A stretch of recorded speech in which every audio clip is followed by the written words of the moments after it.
How's it going? Zevenx here, and I'm super excited to bring you guys a fresh new tutorial. I know it's been a while, and hopefully for those of you that are subscribed to the channel, I really appreciate it, and I hope that you tune in, because today we're going to be talking about a little bit of a different genre that I've been kind of playing around with the past few days, and I really appreciate a lot of the pop music that's been out there, especially before EDM even really started to make its imprint in what we call pop music these days. You might think of more modern pop with artists like Selena Gomez or I don't know, Kesha, Katy Perry, any of those people, with maybe some of the new styles of EDM producers that they're collaborating with, such as Marshmello, Major Lazer, Jack U, all those kind of people. But I want to look a little bit deeper into more of the, I hate to call it this, but real pop.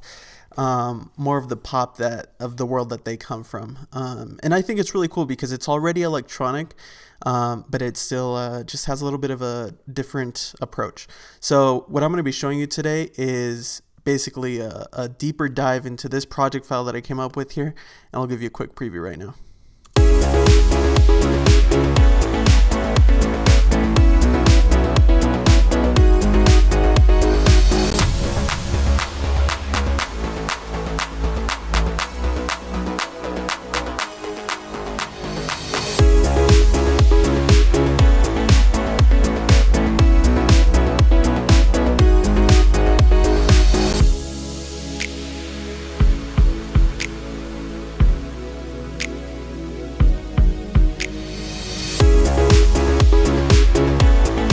Alright, so that was kind of a quick Cliff Notes version of what it is that would make a full song. And obviously you take these different parts, just like over here we had a little different part where you could maybe make it kind of a build into the chorus with the clapping. You just take certain elements in and out, and then over here I kind of shifted into something a little bit different.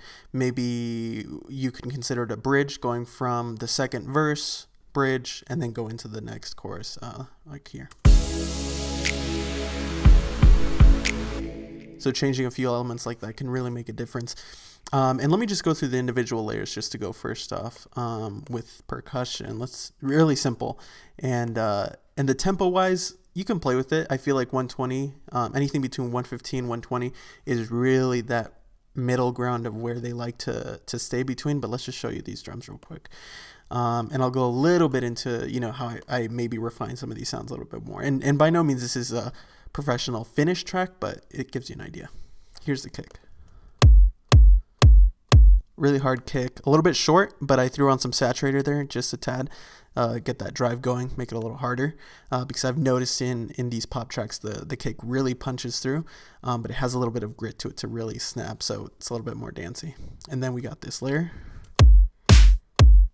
really sharp, really just straight to the point snare.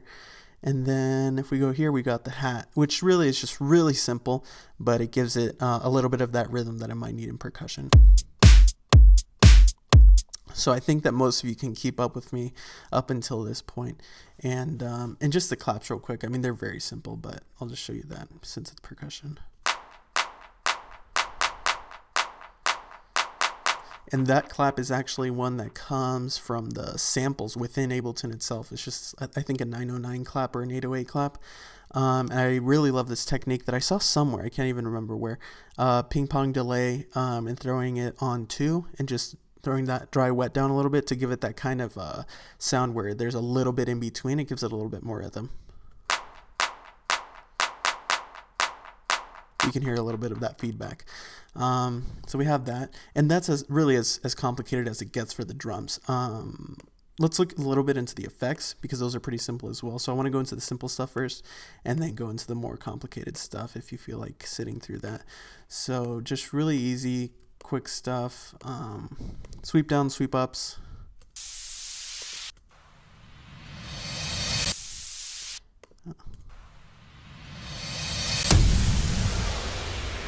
Just to kind of differentiate between the different parts that you're transitioning through.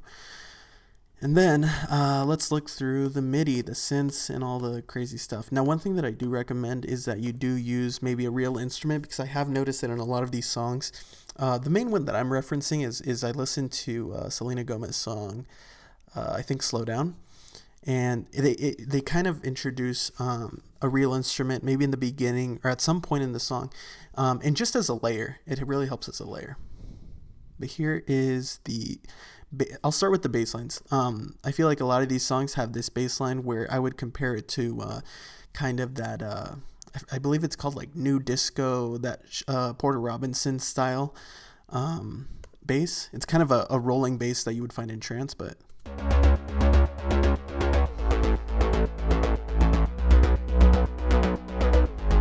really basic chord progression too. I'm just going to say it right now, straight off the bat. I mean, you can see from this MIDI right here, the chords are not complex by any means. The progression alone isn't complex, so just keep it simple. So we have that, and I'll just play that with the kick and the other drum so you can hear. So that's the sound. It sounds kind of cheesy, but you'll see how it has different effects on the song as a whole. And that's not the only bass. So that's kind of a little bit of the lower bass. And then we have this offbeat bass that's more of like what you're hearing in tropical style music, but it's a little bit more aggressive. So same progression as the bass line on the bottom, just different sound, and it's just a little bit more driving. And they don't clash, but they're opposite to each other as far as bass lines go a little bit, because one of them is just rolling through constantly. The other one is coming in every once in a while. So let's go into it here. I feel like they complement each other, actually. Second thing, let's look at the chords, because that's kind of where I got those bottom line bass lines. So this is the main chord progression I came up with from the beginning, and I froze some of these because it was just taking up a lot of CPU.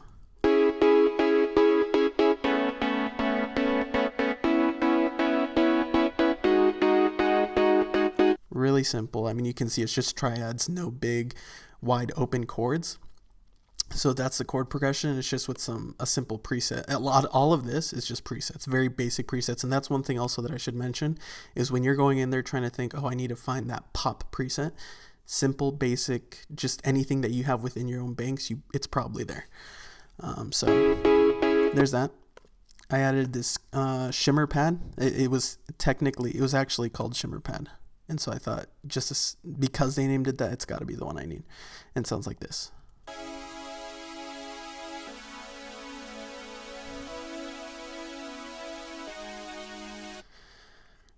So that's the same chord progression. Oh yeah, and then with this one, the keys, that rhythm that you're hearing, just play with that. Something fun. You can just chop it up. It's actually a really common rhythm anyway, so there's that.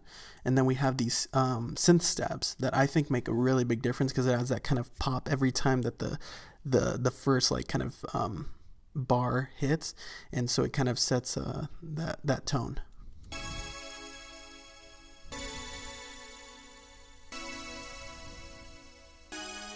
So just really bright. And I think that's really it as far as synths go. I'll go into the other section in what I call the bridge, because I did introduce a few different elements there, but that's generally the track right here.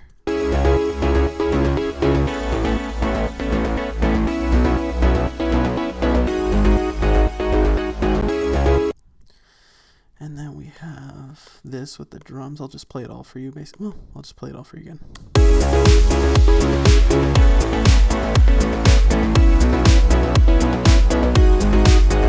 Really poppy. I love that.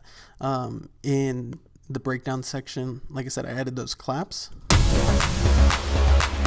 but I also did take out the original keys that we started with in the beginning, just to kind of not give away so much as you're trying to build back into the bridge or into the chorus. And then for the bridge, similar approach, but then I introduced these other synths that sound like this.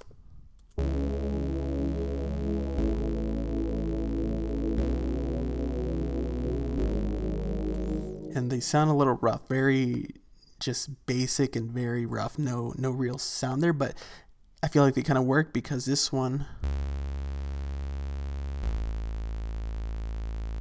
serves as kind of a buzz sub bass, as well as kind of setting a more lo-fi tone. Then we have this other warm synth that, or at least I try to make it warm, but that's the goal here.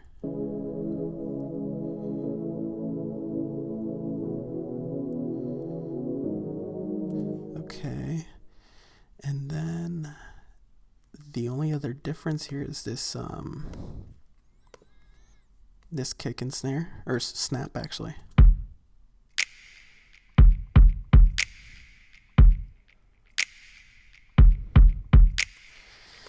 So all of this stuff is very straightforward. Like I said, I really can't say that it's going to be any more complicated than this in general.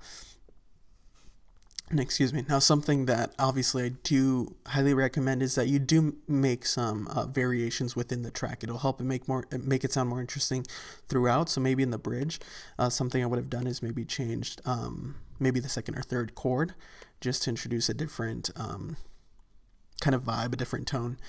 And of course, the main thing is if you have a wonderful singer that can really make this song pop, and I don't mean that in the genre sense, I mean that in the sense where it makes it really stand out, that'll make a big difference in how it sounds as a whole. And a lot of this basic stuff that you're thinking, oh, it doesn't really sound unique, it leaves enough room so that the vocal can make it unique. And so that's what you really want, because usually in pop, the singer is the star, and you really want that to shine through.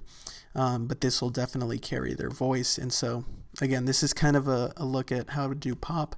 And if you guys enjoyed it, check me out on Facebook and YouTube. Continue to subscribe or follow my videos, and I'll bring you a new tutorial. A lot of you have been asking about the progressive house tutorial. I'm definitely going to be doing that one again soon.